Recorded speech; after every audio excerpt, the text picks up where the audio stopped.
Secondo me, a può essere una tapiata. Nueva Ford Tourneo Connect. Su dureza se contagia.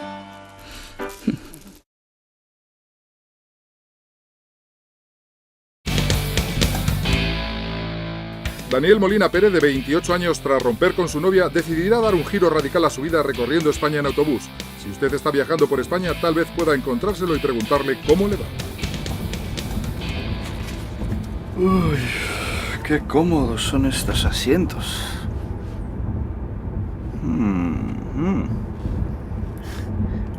¿Qué le parece? Preciosa. ¿Es tu novia? Mi ex. Se llama Carlota, aunque yo solía llamarla Cookie. Y ella a mí me llamaba Osito, Chuchi. Pero ya estoy mejor, ¿sabes? Nada, solo que aprovecho que hay wifi en el bus y así voy quitando sus fotos del Facebook. Y se acabó. Como las pelis americanas. Ten. ¿Y cómo se acabó? ¿Te dejó por otro? Uno de la OFI. Un guiri como tú. Uno de esos con chanclas más hortera que Elton John. ¿Por qué lleváis todos calcetines blancos? Bueno, vale. Eres una excepción. Pero vamos a ver. ¿Qué tiene él que no tenga yo? ¿Qué? Soy un pringao. Es eso. Cookie siempre me decía que se lo ponía todo demasiado fácil. Iba a recogerla a la academia, le invitaba a cenar, le compraba las palomitas. Y claro, luego le entraba sed. ¿Y quién iba por la botellita de agua? Y siempre al final de la peli. Si es que lo hice todo. Pero ya estoy mejor, ¿sabes? Ahora que, como me cruce con ese tío, él y yo vamos a tener unas palabritas. En plan Bruce Willis. Se va a cagar. ¡Qué machote! Como el Manolete. No, como Manolete, no, como Bruce Willis. Die Hard. ¿Cómo? Die Hard. Morir duro, morir duramente. Pero eso es una americanada. Manolete. Él sí que era un héroe. Su trágica muerte en Linares, la acogida de Islero. Qué estilo, qué machote, qué español. ¿Sabes? De todos los guiris que hay en el mundo, de todos los guiris que viajan en alza, de todos los guiris que infestan nuestras playas, ¿me tiene que tocar el único que viste bien y que sabe de toros? Admiro al Manolete, admiro al cordobés, admiro al Pedro. ¿Almodóvar? Picapiedra. Almodóvar, claro. También me encanta, vamos, de la tortilla de patatas. Pero poco hecho, por favor. Muy, babosa. Jugosita. That's it. Hey, mi parada. A la hora prevista. Well. ¿Quieres un traguito? Gracias. ¿No? Bueno, un regalo. ¿Para mí? Para que tengas suerte, John Wayne. Bruce Willis, por favor. Vaya con Hemingway.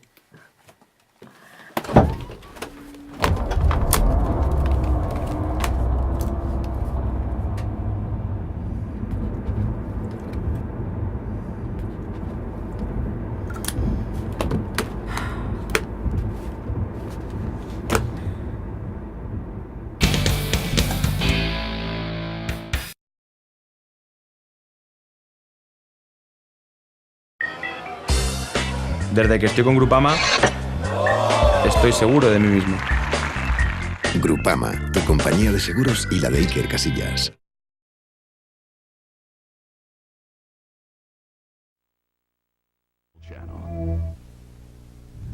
Spend the night in a haunted hotel, and the whispers you hear in the hallways just might belong to voices from beyond.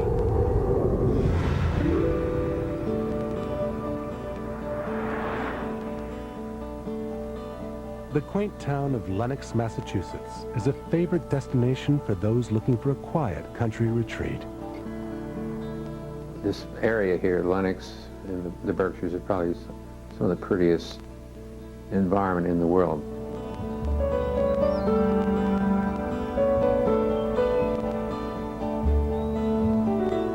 Sometimes the trees are so golden that the night glows, and it's very romantic up in this area.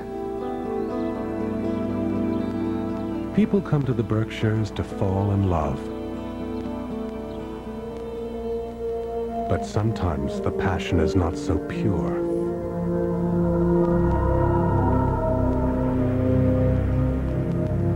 Almost a century ago, the Whistler's Inn in Lenox held within its walls a family's scandalous secret.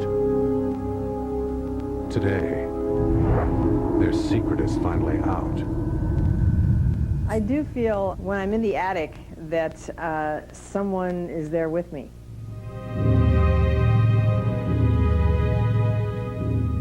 I think they probably don't want me up there, the spirits. I never fail to feel that very uncomfortable feeling, like someone is saying, go away, you know, we want to be alone.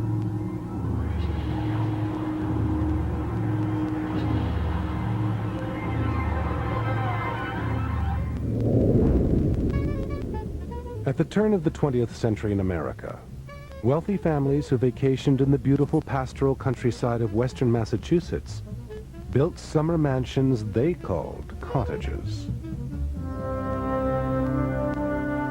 Seated on the hill overlooking town, the Whistler's Inn is one of these remaining cottages. Once the summer home to Theo and Ross Whistler, today this 13-room bed and breakfast still reflects the Whistler's lifestyle.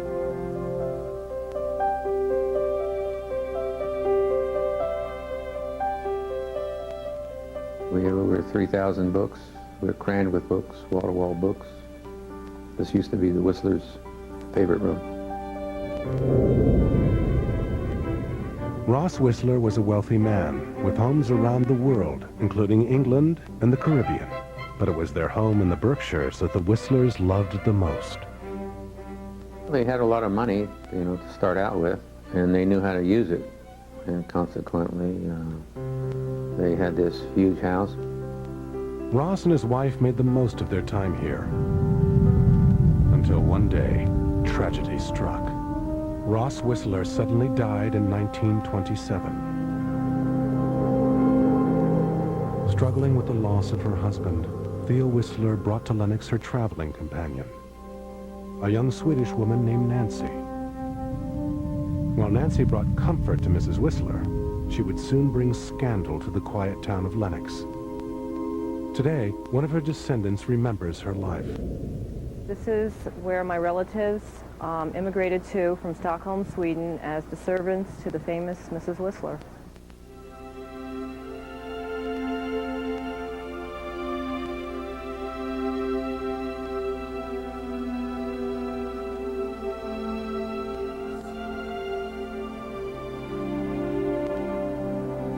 While tending to Mrs. Whistler, Nancy became homesick for her family in Sweden.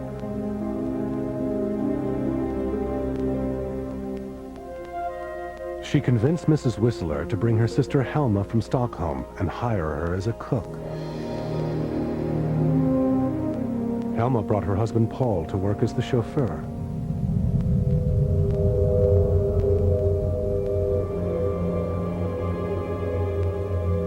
But Nancy's desire to be reunited with her family was far from innocent.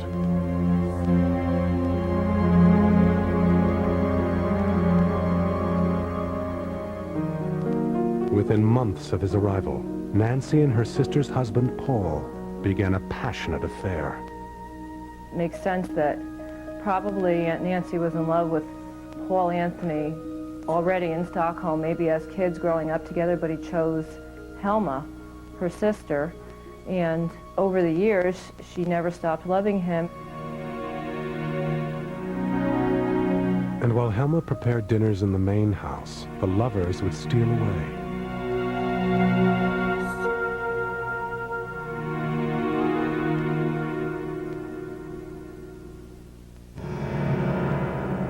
Helma soon caught on to their deception.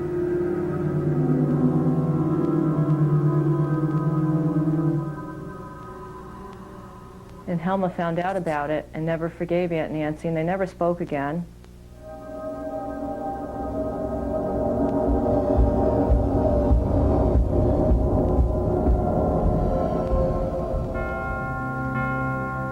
Paul died young, and even his death could not reconcile the two sisters.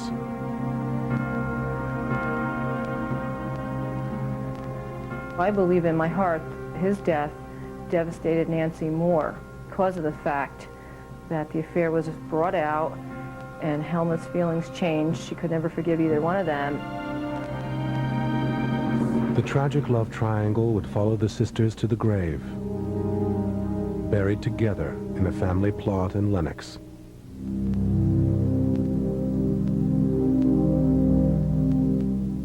This is a cemetery, a very old cemetery across the street from the Whistler Inn, where my great-aunt Nancy is buried.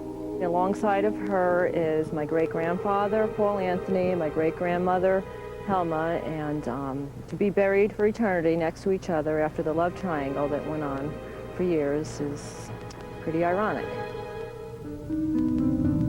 Although the past inhabitants of the Whistler's Inn died more than half a century ago, locals say their stories continue to resonate through the night.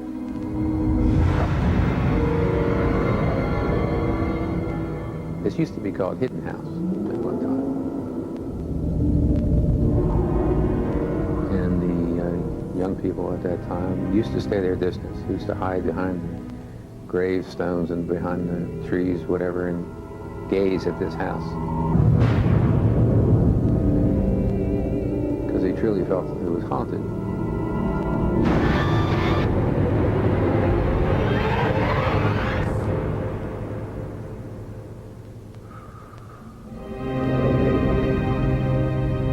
There's a strange presence at the Whistler's Inn when the air is still. Legend says it's Nancy and Paul returning from death to continue the passion they were forbidden in life. They keep coming back every year, so many years, and to rendezvous. Interrupt their rendezvous, and the illicit lovers will make you wish you had another room. Up in the attic, every so often there's a real cold spot. It's uncanny cold.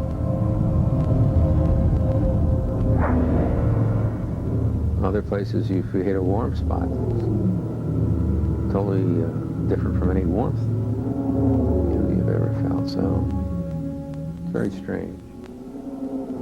Very strange. Sometimes, late at night, a third figure can be seen. Is it Mr. Whistler, perhaps returning to the place he loved most in life? Or is it Helma, destined to roam as witness to an eternal betrayal?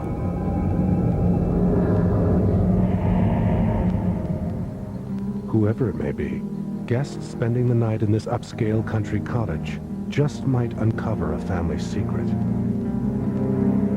A secret that has left 3 servants unable to rest in peace. Coming up, she was murdered to keep a scandal quiet. But some say today her secret's finally out within the walls of this San Francisco mansion.